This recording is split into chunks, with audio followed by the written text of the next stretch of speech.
So that brings us to Dwain Handley, who is candidate for House District 19 on the Democratic ticket. Following successful careers in banking and then as a business owner, Dwain became active politically following the Sandy Hook massacre. He agreed to chair his orphan precinct in Richardson, up north of Dallas, you don't know where it is, and led the effort to flip the district, which was House District 102. Dwain was certain the district could be flipped, and after a lot of targeted hard work, 102 did flip with a strong candidate and every precinct chaired. So that's always a challenge, getting precincts chaired. And we have several of them here in our area, Ann, Joan, and Marie, and we really thank them. And Jim Gallagher too, he's also one, I don't know, is Jim around? There he is, okay, I couldn't see your head. It's kind of a clip there. Okay, so anyway, it's really a lot of work, And so Dwain relocated to Burnett County in 2022, and last August, he stepped up to chair the Burnett County precinct. In October, he decided he'd raise his hand to be on the ballot for this primary. So he wants to bring his grassroots experience to grow the Democratic community here in HD 19, build out our party, activate Democratic and unaffiliated voters, and re-engage the voter who has checked out, a lot of them. He graduated in 1978 from Houston Springwoods High School and then attended Texas A&M. There you go. I'm the father of a Texas Aggie too, so I squeezed in there. And that's where he earned his bachelor's at A&M as bachelor's and master's degrees in finance in 82 and 84. All right. He's a native of Beaumont, has a 29-year-old daughter, and he shares his Cottonwood Shores home with his 90-year-old mother. So please help me welcome Dwain Handley.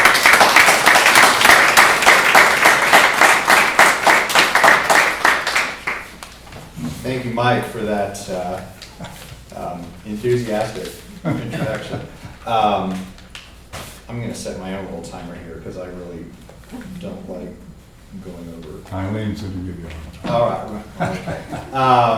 If I look a little wind-whipped today, it's because I was out lit dropping in Leander and Cedar Park. And it's been a while since I've done that, and I've forgotten, you have to turn your back to the wind when you're all of that kind of stuff. There's so much to talk about here in Texas, right? And this is just a pretty darn red district, and people are wondering, why on earth are you doing it? And I'm doing it because I got something to prove.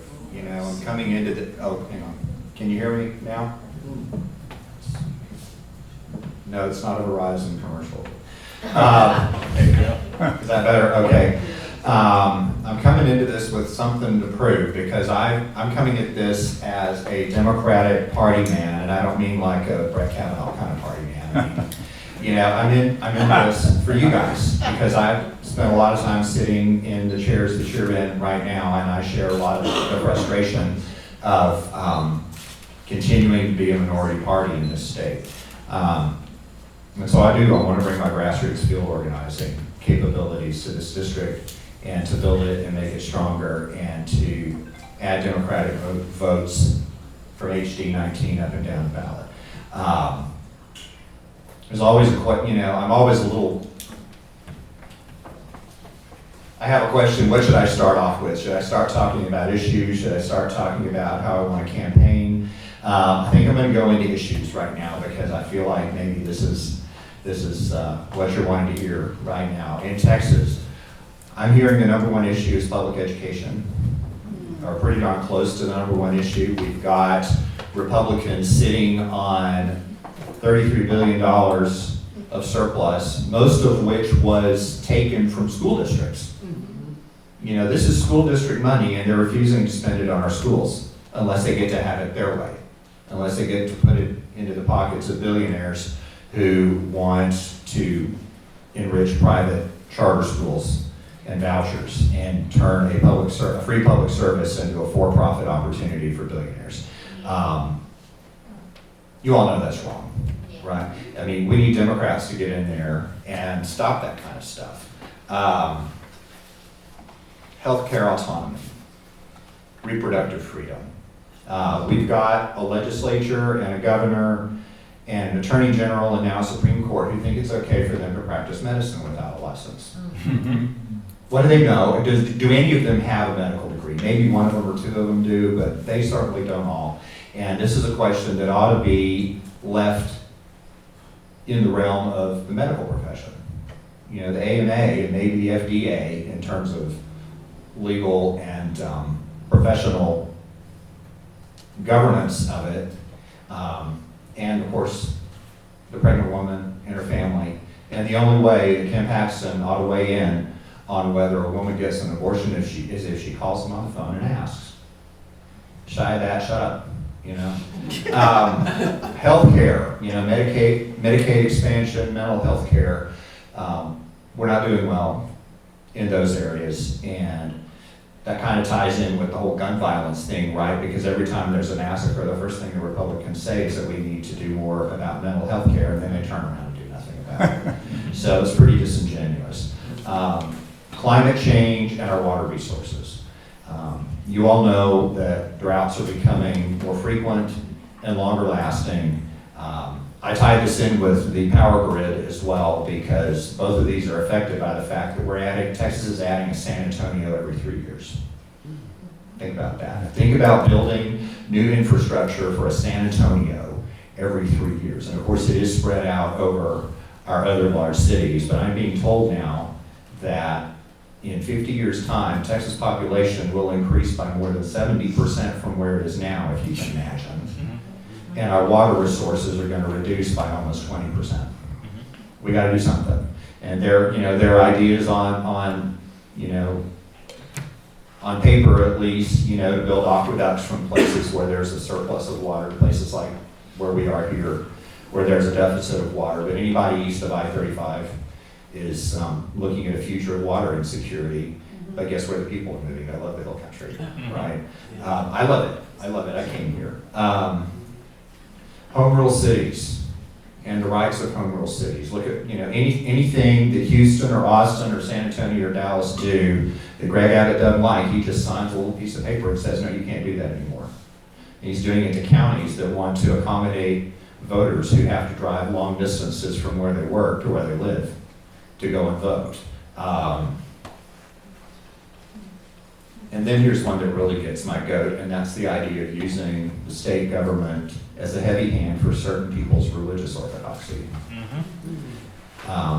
That's what's being used as the justification for prohibiting abortion.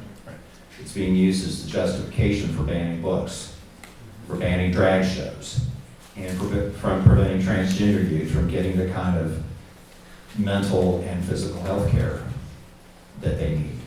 And the Supreme Law of our land has something to say about that.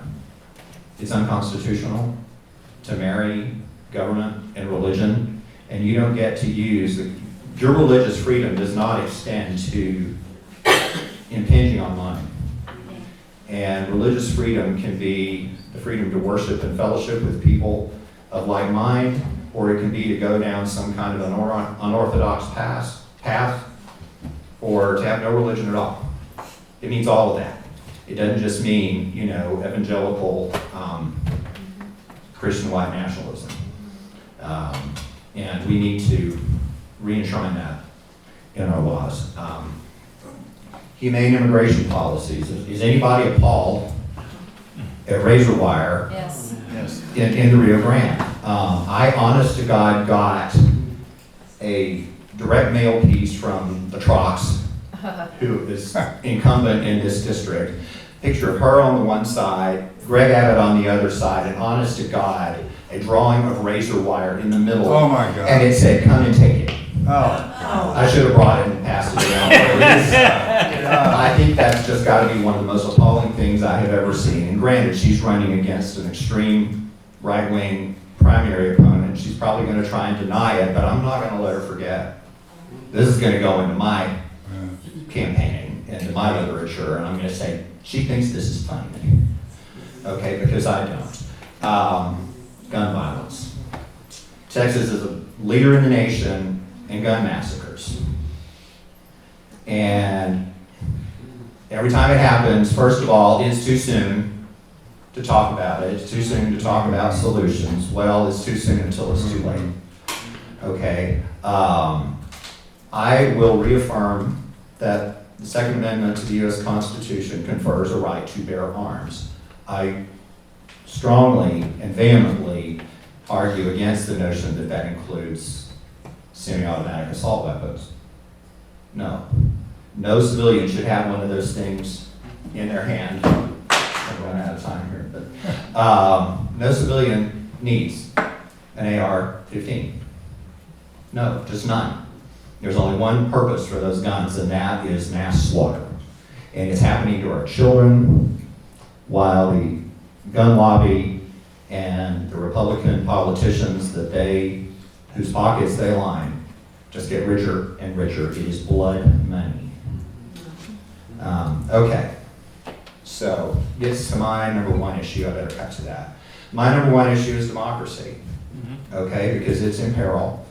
And thank you for that enlightenment about Governor Abbott and what he's trying to do to the courts, because that's just another anti-democratic thing that he's doing, and he thinks he can do it with impunity because Democrats don't win in Texas, and we've got to change that. We need to flip 4 state Senate districts and 12 House districts to have a Democratic legislature. And even with Abbott still in office, we can start doing things with constitutional amendments. I want to introduce one that prohibits gerrymandering. We could get cracking on pretty much every one of these problems that we're talking about inside of 15 minutes if we had a truly representative legislature. But we can't do any of them without democracy at all. And so that's why I'm taking this grassroots approach. I've got 92 prospective volunteers in the My Campaign tab of my van, and I want to double that. And it's going to take a lot of people. It's going to take a lot of work. We've got to get up over 80,000 votes when Beto got 28. Maybe my 10-second rule. So, and I talked to you about that before, so I think you know what my plans are. I'll be clear about those after the primaries. Thank you, Dwain. Thank you. Any questions for Dwain?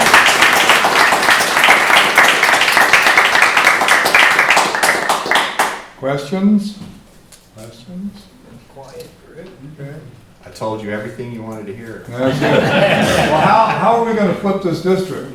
It's going to take work. It's going to take foot soldiers, y'all. And so that's why I've been talking to some of y'all and in groups elsewhere in Travis County and in all of the other counties. I want to help you guys get every precinct shared. And in return for that, I'm going to ask for some foot soldiers. Because there aren't any hands but our hands, no feet but our feet, and no voice but our voice. No hero coming out of the sky swooping down to save us, because we are the heroes. Okay, thank you, Dwain. Thanks so much. We appreciate it. All right, well, we are coming to, unusually for us, a somewhat early wrap up. That means I can tell all the jokes.